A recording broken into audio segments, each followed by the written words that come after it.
बिस्मिल्लाहिर्रहमानिर्रहीम। अल्लाह पाक का बहुत बहुत शुक्र है कि उसने मुझे फिर ये मौका दिया कि मैं आप लोगों के सामने बैठूं, आप लोगों से मुखातिब हो पाऊँ, आप लोगों से बात कर सकूं। आप लोगों का बहुत बहुत शुक्रिया कि आप लोगों ने एक महीने में मुझे सेलिब्रिटी पकड़ के बना दिया। मैं हूँ तो एक आर्टिस्ट और मेरा ज़्यादातर बैकग्राउंड मीडिया और साइंस का ही है। इसलिए शायद मैंने जब भी मज़हब को देखा, साइंस के नज़रिए से देखा, फिल्म के नज़रिए से देखा। जब आप मीडिया में काम करते हैं ना सर, तो आपको इंस्पिरेशन की बड़ी ज़रूरत होती है। किसी एक शख्स को देखना होता है कि यार ऐसा बनना है, इसके पॉइंट तक पहुंचना है।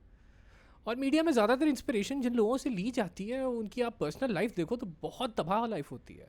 जो बंदा खुद अपने आप को नहीं चला पा रहा, अपने घर को नहीं चला पा रहा, वो कंपनी की आड़ में, एक पर्सोना की आड़ में, एक सेलिब्रिटी होने की वजह से, अपनी विजुअल इमेज की वजह से, हर बंदे को पसंद तो आ रहा होता है, लेकिन अकेले में घुट घुट के मर रहा होता है। अब मैं तो बात कर रहा हूँ मीडिया स्टडीज़ की, जिसके अंदर आप डिटेल में जाते हो और स्टडी करते हो कि जो डायरेक्टर है, जिसने फिल्म बनाई है, उसका अपना माइंडसेट क्या है, वो क्या मैसेज देना चाह रहा है। आजकल तो अब मीडिया का कॉन्सेप्ट ही चेंज हो चुका है। अब तो सोशल मीडिया है जो एक आग की तरह फैला हुआ है। आप चाहो या ना चाहो, इसका कोई ना कोई असर आप पे आता ही आता है। ना चाहते हुए कोई दोस्त आपसे कोई ऐसी बात कर देता है जो सोशल मीडिया पे डिस्कस हो रही है। न्यूज़ से पहले सोशल मीडिया के ऊपर एक चीज़ लीक हो जाती है और कंफर्म करते करते जब तक पता लगता है कि अरे ये तो फेक न्यूज़ थी, वो अपना काम करके निकल चुकी होती है। और सबसे मुश्किल बात, हमारे पास अब अकेलापन ही नहीं बचा। हमारे पास इतना टाइम नहीं है कि हम 5 मिनट कहीं बैठें और सिर्फ अपने आप से बात करें। और ये इतना ज़रूरी है कि एक नई लहर आई है बीमारियों की पिछले 30 या 40 साल में, जिसमें डिप्रेशन हो गया, एंग्जाइटी हो गया, पर्सनली डिसऑर्डर्स हो गए, बाइपोलर हो गए। ये अरे सर, ये बीमारियां बहुत मुश्किल से किसी को लगा करती थी और ज़्यादा लोग तो समझते थे कि ये बीमारी भी नहीं है, कोई जिनभूत चढ़ गया हुआ है। आजकल ये इतनी कंसिस्टेंटली सबको इसलिए हो रही हैं क्योंकि हमारा अटेंशन स्पैन ख़त्म हो गया है। हमें 5 या 6 मिनट से ज़्यादा किसी चीज़ पर फोकस करने की एबिलिटी नहीं रही है। 5 या 6 मिनट बल्कि जो कर पा रहे हैं वो इस वक्त दुनिया में, ज़िंदगी में बहुत कामयाब चल रहे होंगे। आइडियल इंसान जो होते थे उनका फोकस 5 5 6 6 घंटे का हुआ करता था जी।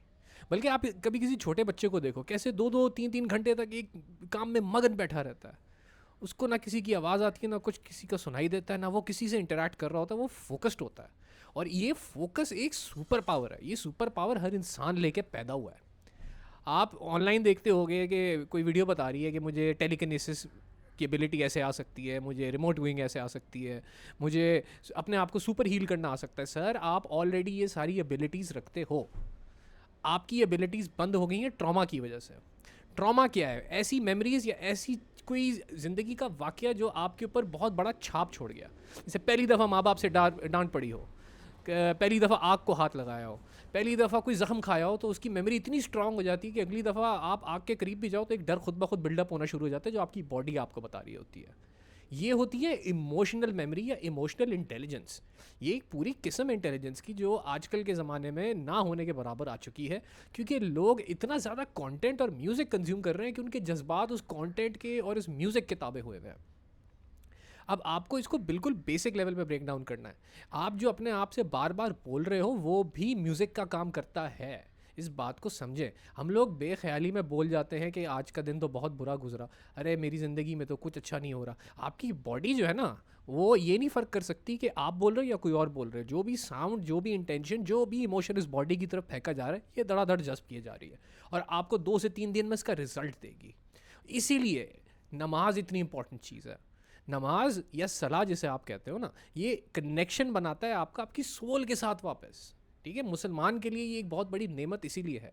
अगर आप मुसलमान नहीं हो तो आप योगा कर सकते हो, आप ब्रीदिंग एक्सरसाइजेस कर सकते हो, बहुत सारी टेक्निक्स हैं, लेकिन शर्त ये है कि आपने आधे से पौना घंटा सिर्फ अपने आप को देना है।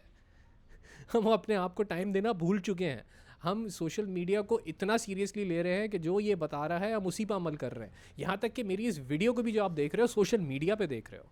मैं जो चीज़ें आपको बता रहा हूँ, मैं अपने ज़ाती एक्सपीरियंस से बता रहा हूँ, तो आपके ऊपर फ़र्ज़ बनता है कि आप खुद चेक करें कि ये चीज़ काम करती है या नहीं। जब आप सुकून से सांस ले लेके इस हाजिर दिमागी से नमाज़ पढ़ेंगे कि मैं अल्लाह ताला आपसे वापस कनेक्ट करना चाहता हूँ, मुझे लगता है मैंने बहुत गुनाह किए, मुझे उन गुनाहों की माफ़ी दे दें, मुझे वापस सही रास्ते पे ले आएँ, सिराते मुस्तकीम पे ले आएँ। ये आपने सूरह फातिहा पढ़ी, आपका कनेक्शन बन गया। It's that easy. नहीं बन रहा, उसमें सूरह फातिहा की या नमाज की गलती नहीं है, उसमें गलती आपकी भी नहीं है। आपको देखने की ज़रूरत है कि आप खा क्या रहे हो, क्योंकि खाने की एक पूरी फ्रीक्वेंसी होती है। जितना कच्चा खाना होगा, सब्ज़ी होगा, फल होगा, आसानी से जिस्म हज़म करेगा। 3 से 6 घंटे के अंदर अंदर आपको ताकत तवानाई महसूस होना शुरू हो जाएगी। अब आजकल प्रिजर्वेटिव्स की वजह से, खाने को पैकेज करके स्टोर करने की वजह से, और स्पेशली जायके की वजह से हम ऐसी चीज़ें खा रहे हैं जो सिर्फ़ और सिर्फ हमें फ्लेवर दे रही हैं, हमें इमोशनल कर रही हैं। उसका हमारी डाइट से कोई फ़ायदा नहीं हो रहा, वो चीज़ हमारे जिस्म में जाके कहीं ना कहीं फंस रही है। और वो फंसने की वजह से आप जब कोई काम करने बैठते हो तो सुस्ती महसूस होती है, काहिली महसूस होती है, बार बार दिमाग घूमना शुरू हो जाता है। हम गाड़ी में जब पेट्रोल ही नहीं डाल रहे तो वो कहाँ से स्टार्ट होगी? जब आपने अपने खाने पीने को मॉनिटर कर लिया, ऐसी चीज़ें खाई जो फ्रेश हैं, बाहर खाना है खाएं, लेकिन हफ्ते में 2 दिन से ज़्यादा ना खाएं, क्योंकि ज़्यादातर आप मैदे की या चावलों की जो चीज़ खाते हो वो बॉडी में 2-3 दिन तक फंसी रहती है। वो कुदरती तौर पे नहीं बनी हुई जी, उसको इस तरह से प्रोसेस किया गया है कि उसको 6-6 महीने तक, साल तक दुकानों में रखा जा सके। तो कम से कम 1-2 दिन आपके पेट में भी तो रहेगी ना। और ये आपका इमोशनल फ़्लो ख़राब कर देगी। जब आपका इमोशनल फ़्लो ख़राब है तो आप अल्लाह ताला से कैसे मुखातिब होगे? क्योंकि जब आप किसी के साथ बात करते हो तो जज्बाती होकर करते हो ना, कनेक्शन तब बनता है जब आप इमोशनल होकर बात कर रहे हो। मैं आपसे बात कर रहा हूँ, मेरे ऊपर एक जिम्मेदारी आ गई है सेलिब्रिटी बनने की वजह से, कि मैं दिल से आपको ये चीज़ कम्युनिकेट नहीं करूँगा तो मैं फंसूँगा। मतलब ये फिर मेरे लिए इस चीज़ को अब्यूज़ करने के बराबर है। इसलिए सबसे पहले हमें क्लियरली ये देखना है कि हमारी बॉडी इतनी केपेबल है कि वो नमाज़ पढ़ सके।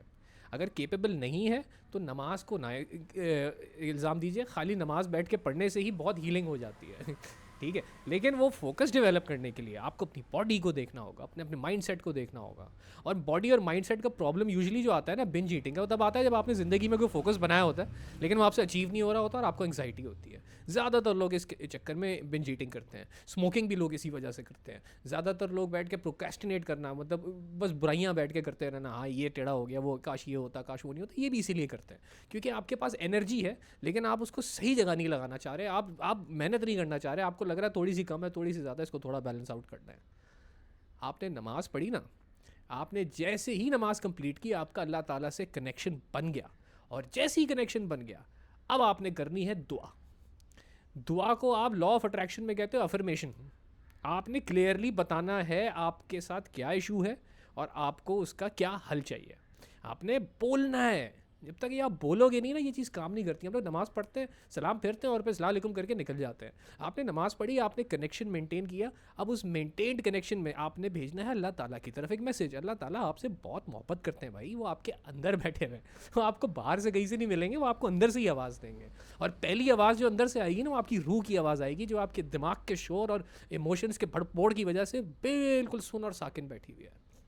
जब आप ये क्लैरिटी लेके आते हो ना, क्योंकि आपकी रूह एक ऐसी चीज़ है जिसने अल्लाह ताला को देखा हुआ है, जब ये अल्लाह ताला से कनेक्ट करेगी आपको ऐसी क्लैरिटी और ऐसा सुकून देगी कि उसके बाद दुनिया का कोई काम आपको मुश्किल लगेगा ही नहीं। जिस चीज़ पे आप फोकस करोगे वो अचीव होगा, लेकिन किसी चीज़ पे तो फोकस करें ना। अल्लाह तेरा शुक्र है, ये भी आप कर सकते हो, लेकिन अल्लाह ताला को पसंद है कि आप उससे मांगो।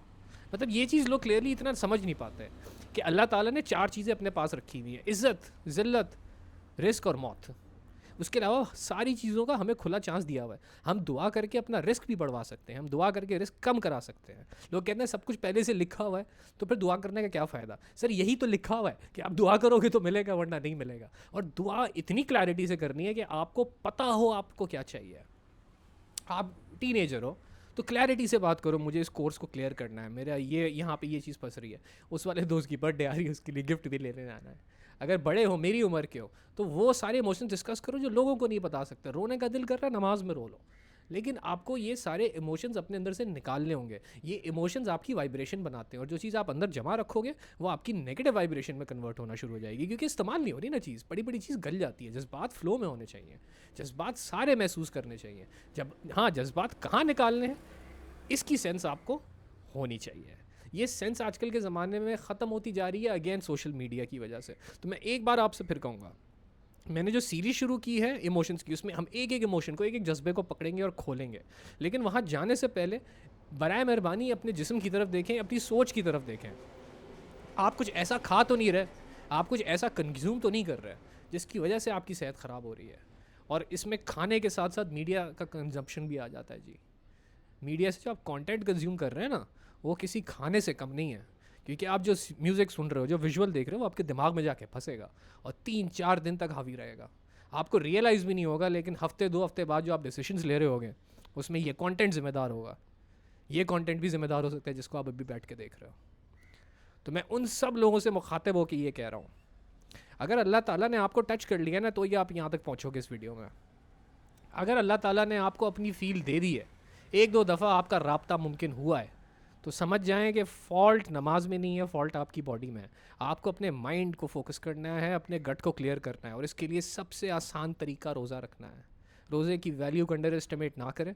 अभी थोड़े अरसे में रमज़ान आने भी वाला है, मैं इन चीज़ों की डिटेल में जाऊँगा। हमारी बॉडी इतनी एडवांस टेक्नोलॉजी है कि मैं जितना उसके बारे में कम बोलूँ, मतलब बोलूँ कम बोलूँ, समझाऊँ, अब इसको सीरीज़ ही बनाऊँ तो ज़्यादा अच्छा है। हम इसको तोड़ तोड़ के लेके चलते हैं। पहले जज्बात को तोड़ेंगे, फिर हम ख्यालात को तोड़ेंगे, और फिर हम आपकी ताकत को समझेंगे कि आपकी रूह से जब आपका कनेक्शन बहाल होता है तो पहाड़ भी बहुत छोटे मायने रखता है सर। ये वो पावर है रूह, जिसकी वजह से फरिश्तों को आपको सजदा करने को कहा गया था। आपने को सजदा नहीं करना था, इस रूह की पावर को सजदा करना था। और इससे कनेक्शन बहाल करना 2 नफल पढ़ने तक की दूरी का है, 2 नफल की दूरी का। तो एक दफ़ा क्लैरिटी से एक पेन और पेपर पकड़ें और उस पर लिखें कि आपको क्या दुआ करनी है। आप लिखोगे, आपका कनेक्शन बेहतर होगा। जब आप कुछ बोलोगे नहीं तो ये कनेक्शन सॉलिडिफाई नहीं होता। अल्लाह ताला दिलों के हाल जानता है, लेकिन अल्लाह ताला नहीं कहा है मुझसे दुआ करो। आप दुआ करोगे, मैनिफेस्ट जल्दी होगा, क्योंकि आपकी बॉडी साउंड पे चलती है। वोकल चीज़ों को बाहर निकालने से ये एक्टिवेट होती है। इसलिए आपको ज़्यादातर उल्टे सीधे मज़ाहिब में, यहाँ तक कि जादू के अंदर भी मंत्र दिखते हैं। वो लिख के भी कर सकते हैं, वो हरकतों से भी कर सकते हैं, लेकिन मेजॉरिटी में सबसे इफेक्टिव मंत्र इसीलिए होता है क्योंकि इसमें एक वोकल कमांड जाता है। और ये अल्लाह ताला की सिफत है कुन फयाकुन, जो कि उसने इंसान को दी हुई है कि तू बोल और तेरा काम होगा। इस दुआ को हल्का ना लें, बग़ैर दुआ के नमाज को कंप्लीट ना समझें। और दुआ एक ऐसी चीज़ है जो आप कहीं पे भी कभी भी बैठ के कर सकते हो। अगर दुआ नहीं की जा रही, नमाज नहीं पढ़ी जा रही, तो फिर ज़िक्र होता है, तस्बीह होती है। इस पर मैं आपके साथ डिटेल में बात करूंगा आज के लाइव स्ट्रीम में, क्योंकि तस्बीह एक सॉफ्टवेयर होता है जो कि आप करने से अपने माइंड में इंस्टॉल कर सकते हो, और इसको इंस्टॉल करने की वजह से ये आपके माइंड की और आपकी गट की प्रोटेक्शन करता है। मैं फिर से कह रहा हूँ, आज के लाइव स्ट्रीम में इमोशंस को डिटेल से खोलेंगे, लेकिन अगर आपकी बॉडी स्टेबल नहीं है तो इमोशंस का अपने ऊपर हावी ना कीजिएगा। ये देख के ना घबराइएगा कि मैं इतने कम लेवल पे क्यों हूँ, वो केमिकल रीज़न है उसको हम डिस्कस करेंगे मंडे टू ट्यूसडे होने वाले व्लॉग्स में। क्योंकि आपकी बॉडी के अंदर कितनी किस्म की टेक्नोलॉजीज़ हैं, इनकी 7 लेयर्स होती हैं। ये अब मैं आपके सामने व्लॉग्स में खोल के रखूँगा, और आप ख़ुद हैरान हो जाएंगे कि मैं ये मोबाइल ख़रीदना चाह रहा था, गाड़ी ख़रीदना चाह रहा था, अल्लाह ताला ने मुझे ऐसी टेक्नोलॉजी दी हुई है। मुझे भी ये बहुत रिसेंटली रियलाइज़ हुआ ना। जितना मुझे मालूम है उतना तो मैं आप लोगों को ज़रूर कम्युनिकेट करूँ। लाइव स्ट्रीम का ज़रूर वेट कीजिएगा। अपना बहुत ख्याल रखिएगा। अल्लाह हाफ़िज़।